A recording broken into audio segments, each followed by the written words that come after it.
2000 سال پیچھے چلے جائیں، فرعون دنیا کا واحد انسان ہے جس نے کہا انا ربکم الاعلی، میں سب سے بڑا رب ہوں، اور اپنے آپ کے رب ہونے کا دعویٰ انسانوں میں صرف فرعون کا ہے۔ اس کی باندی مسلمان ہو گئی، موسیٰ علیہ السلام کا کلمہ پڑھ لیا، ایمان چھپتا نہیں، وہ پتہ چل گیا۔ فرعون نے اس کو پکڑوایا، اس کی 2 بچیاں، ایک دودھ پیتی ایک ساتھ چلتی، اور اس نے اپنے دربار میں کڑاہ میں تیل ڈلوایا، نیچے آگ لگوائی، تیل ابلنے لگا۔ جب وہ پوری طاقت سے ابلنے لگا تو اس نے فرعون نے اس عورت سے، اس باندی سے کہا یہ آگ تیرے سامنے ہے، جلتا ہوا تیل، موسیٰ کے رب کو مانے گی تو پہلے تیری بچیوں کو جلاؤں گا، پھر تجھے جلاؤں گا، اور اگر مجھے رب مانے گی تو تیرے گھر کو سونے چاندی سے بنا دوں گا، تیرے گھر کو سونے چاندی سے بھر دوں گا۔ اللہ کا پا لینا یہ میری آپ سب کی معراج ہے، اور اللہ کو کھو دینا میرے آپ سب کے لیے ہلاکت اور تباہی ہے۔ سنو سنو، اس نے کیا کہا، کیا کہا؟ اللہ نے اپنی محبت کو ماں سے تشبیہ دی ہے، باپ سے نہیں دی، اور چھوٹا بچہ زیادہ ممتا کو لیتا ہے۔ وہ کہنے لگی فرعون یہ تو میری 2 ہیں، میری 100 ہوتی تو اللہ کے نام پہ آج میں قربان کر دیتی۔ فَقْضِ مَا أَنْتَ قَاضٍ، کر جو تجھے کرنا ہے۔ تو پاگل ہو گیا، غصے میں کہنے لگا اس کی بڑی بیٹی کو ڈال دو۔ تو انہوں نے اس کو یوں ٹانگوں سے پکڑا، اور وہ چیختی چلاتی ہوئی تھی۔ ماں کا ایک بول اس کی جان بچا سکتا تھا، اور پھر گھر جا کے توبہ کر لیتی، وہ کہتی یا اللہ مجھے معاف کر دے، میں نے کلمہ کفر کہا۔ اس کو ٹانگوں سے پکڑا ہوا ہے، اس کے ہاتھ نیچے جھول رہے ہیں، اور وہ اماں بھی کہہ رہی کہ مجھے بچا لو۔ ماں نے اپنی آنکھوں سے بچی کو تیل میں یوں ڈوبتے دیکھا، اور پھر وہ ابھری جیسے مچھلی تلنے کے لیے، جیسے مچھلی تلی جاتی تو باہر آ جاتی، اوپر آ جاتی، تو وہ ایسے بلبلے اٹھ رہے تھے۔ وہ ایک ہی لمحے میں اس کی تو جان گئی، ایک آنسو کا قطرہ اس نے نہیں نکلنے دیا اپنی آنکھوں سے، اور اپنے دل کو جب مضبوط کیا تو میرے رب کی غیرت، میرے رب کی رحمت محبت حرکت میں آئی۔ اللہ نے ماں کی آنکھوں سے پردہ ہٹا دیا، اور ماں نے اپنی بیٹی کی روح کو نکلتے دیکھا، اور وہ کہہ رہی ہے اصبری یا ام فإن لک من الأجر کذا وکذا، ماں جی ڈرنا نہیں، صبر کرو، جنت تیار ہے، جنت تیار ہے۔ معصوم بچی کو تو پتہ بھی نہیں تھا کہ کیا ہونے والا ہے، اس کو پکڑ کے یوں ڈالا، اس کی تو آہ بھی نہ نکلی، اور وہ مچھلی کی طرح تلی گئی۔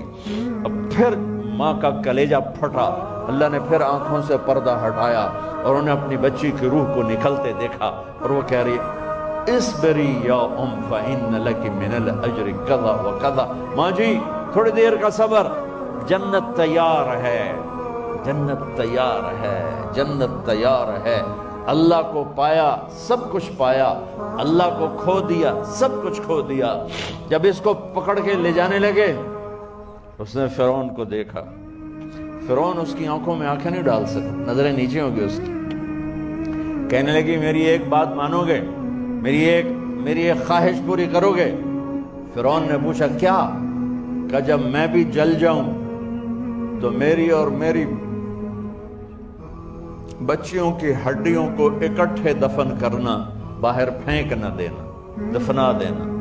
فرعون نے کہا تمہاری یہ خواہش پوری کی جائے۔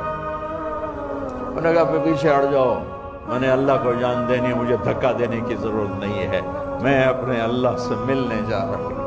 سبحان اللہ، جب اللہ مطلوب ہوتا ہے تو موت محبوب بن جاتی، جب اللہ کی نافرمانی ہوتی ہے تو موت سے نفرت ہو جاتی ہے، مرنا عذاب نظر آتا ہے۔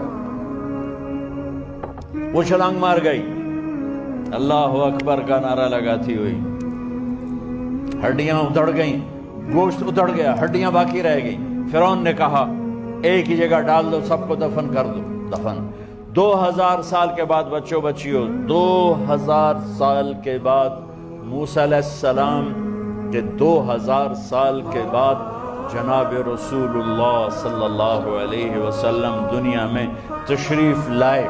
40 سال کی عمر میں نبوت ملی، 50 سال کی عمر میں معراج ہوا، 2000 پلس 50، 2050 سال کے بعد میرے نبی کی سواری بیت المقدس جا رہی ہے، اور بیت المقدس پر جب وہ اوپر پہنچے ہیں تو مصر وہاں سے قریب ہو جاتا ہے۔ جب وہ اترنے لگے تو میرے نبی نے کہا، جبریل جنت کی خوشبو آ رہی ہے، جبریل جنت کی خوشبو آ رہی ہے۔ کہاں سے آ رہی ہے؟ ابھی تو جنت اوپر ہے، ابھی تو اوپر جانا ہے، تو یہ زمین سے جنت کی خوشبو کیا آ رہی ہے؟ تو جبریل نے عرض کی، یا رسول اللہ، فرعون کی ایک باندی تھی جو اللہ سے سودا کر گئی جان کا اور اپنی بچیوں کا، اس کی بچیوں کی ہڈیوں کو جہاں دفن کیا گیا ہے، یہ خوشبو جس دن انہیں دفن کیا تھا اس دن سے لے کر آج تک یہ خوشبو آ رہی ہے، اور یہ قیامت تک آتی رہے گی۔ اللہ اپنے نام پہ قربان ہونے والوں کی یوں قیمت لگاتا ہے۔